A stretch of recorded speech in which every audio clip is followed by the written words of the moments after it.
Welcome back. The state of Kenya's economy is definitely something that every Kenyan citizen is worried about, and in line with our continued coverage on that issue, let's now speak to somebody whose work is to oversight all the monies that are spent in our country, and that is the chair of the Parliamentary Accounts Committee in Parliament and also the Member of Parliament representing the people of Rarieda, Honorable Nicholas Gumbo. Thanks for joining us on KTN Prime tonight. So let's start by getting an update today, because you were speaking with, I don't know if speaking, grilling, interrogating the Cabinet Secretary for Treasury, Rotich, today.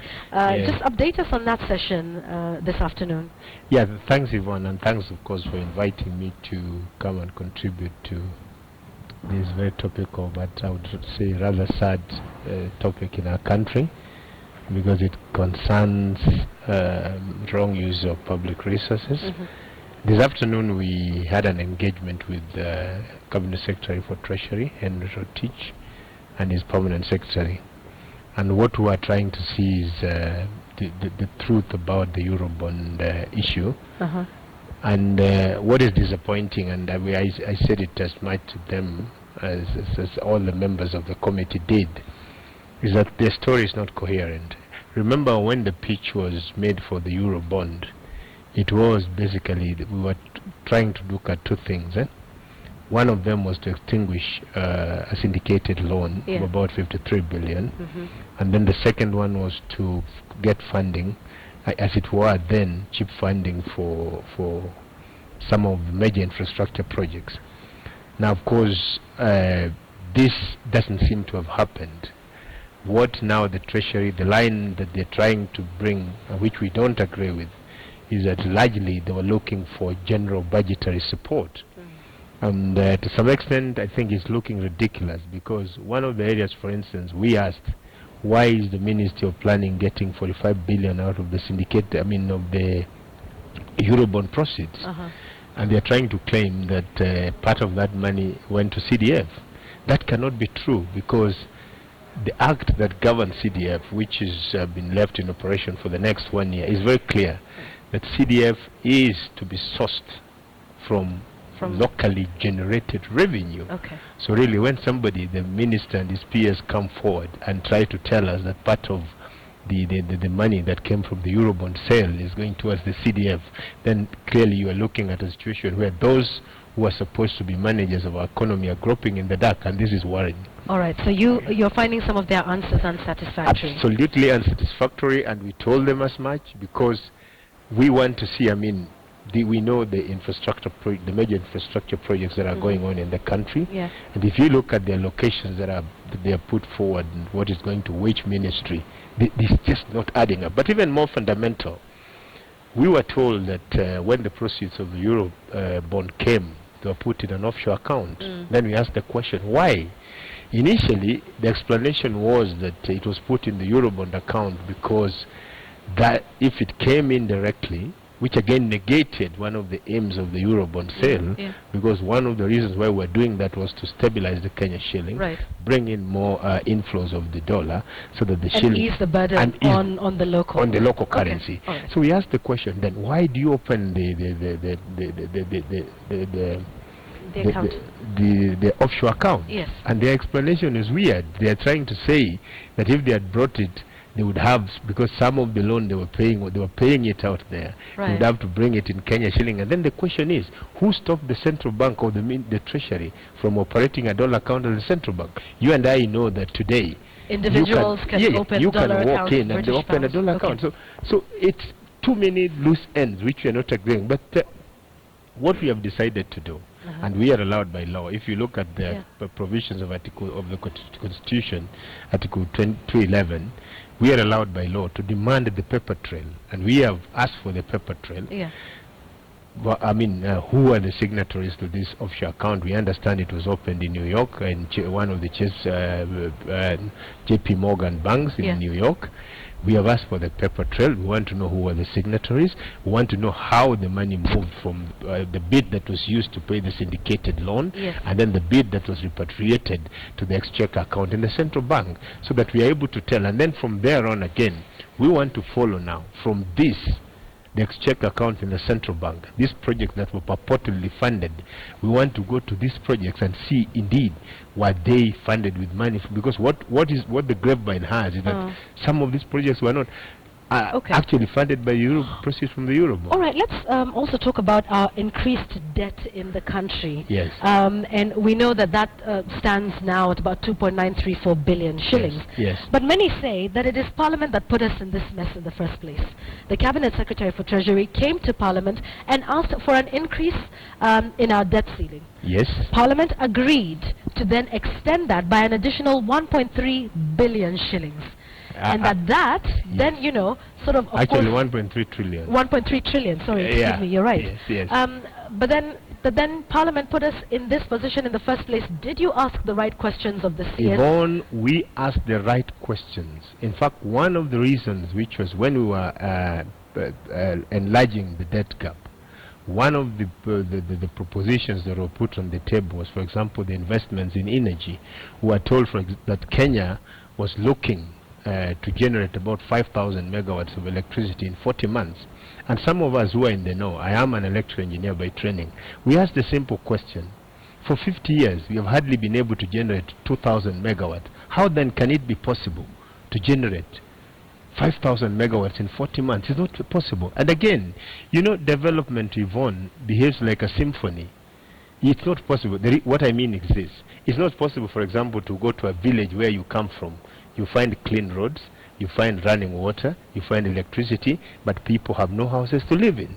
So we said, how then is it possible that you're telling us that the generation of power is going to grow by about 58% when the economy will hardly grow by 5%? There is a disconnect. We asked these questions, but then we were told, no, we are not even going to look for this debt now. What we are going to do, we are just giving ourselves a safety net so that in case we need it, we will go. We have a facility which we can utilize when we need it.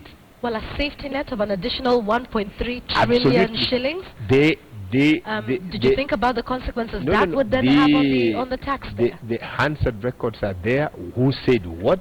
And we can be vindicated on this. We strenuously opposed it. And of course, as you know, as it is now in the National Assembly, when it's a lot of times, by the way, and we have said it before, that some of the things that people push through, it hurts everybody. Yeah. It's not just even the debt issue alone. Earlier on, when we settled in as a house, there was the issue of the VAT Act. We warned people that, you see, if we pass this thing as it is, this thing is going to be indiscriminate. It's going to go to every village in the country. Where was the first place that people were demonstrating against VAT? It was in Gatundu, the president's backyard. Some of these things, people seem to think that it is politically expedient to do it that way, but in the end it affects everybody indiscriminately. Okay, let's look at the flip side of it now. Yes. Some say debt is not necessarily a bad thing. Yes. Many countries, many businesses, many individuals incur debt for development. Yes. You take a loan to build a house. A government takes a loan to build roads and infrastructure, and that maybe this is something we should bear in the short term, bear a little pain now, for development 5, 10, 15, 20 years. Yvonne, today I can tell you, many Kenyans, including myself and possibly even yourself, wouldn't even mind if our debt to GDP ratio was 100%.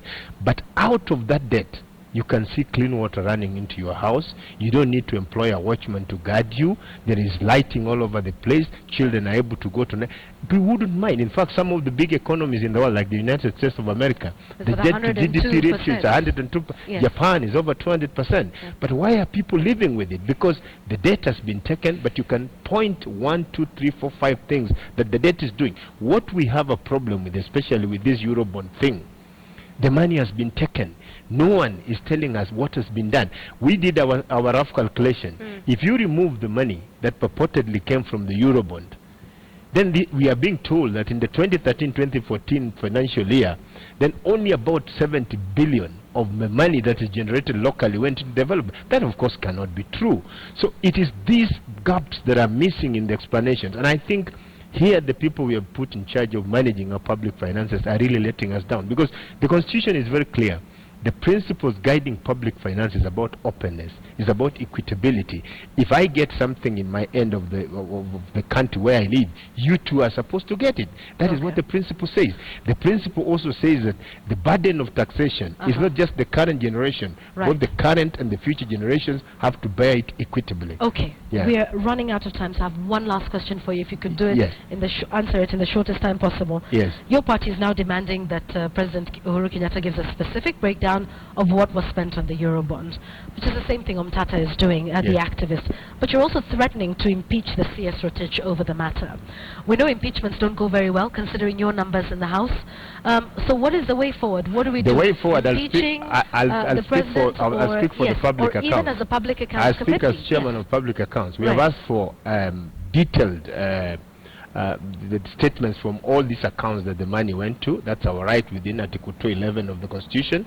The CS has undertaken to give them within 2 days, and we are hoping he's going to do that.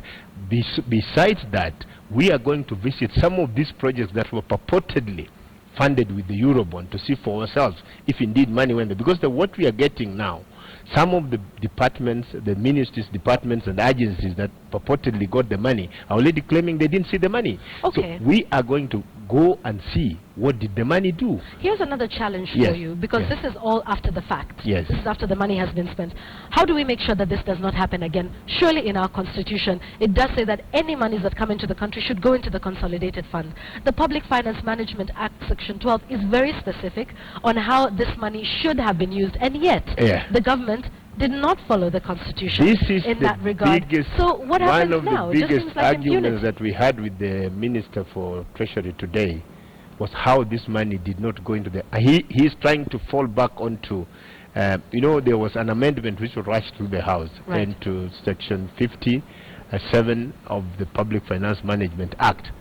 It is an open-ended amendment. To be honest with you, it does not give anybody the right, because all our money, including debt that the country received, has to go. 206 is very clear. It has to go into the consolidated fund. What we are going to do, and we are not going to mince words, if we find that somebody has violated the law, which we think they have, because they are also going into section, I think, 45 of the CBK Act, which, in my view, only allows the CBK to open accounts after the money has gone into the consolidated fund. But they're trying to imply that it is applicable in reverse. That doesn't apply. What we are going to do, and we have agreed collectively as a committee, that if we find that somebody has violated the Constitution, violated the relevant laws, we are going to recommend punitive action, which will include removal from office, because the Constitution allows it. All right. Thank you very much.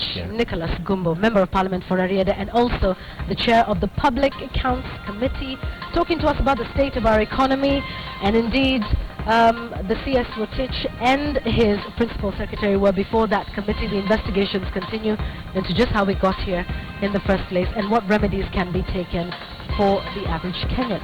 Thanks for joining us. Let's take a short break right now on KTN Prime. Back with the business news and sports news after this.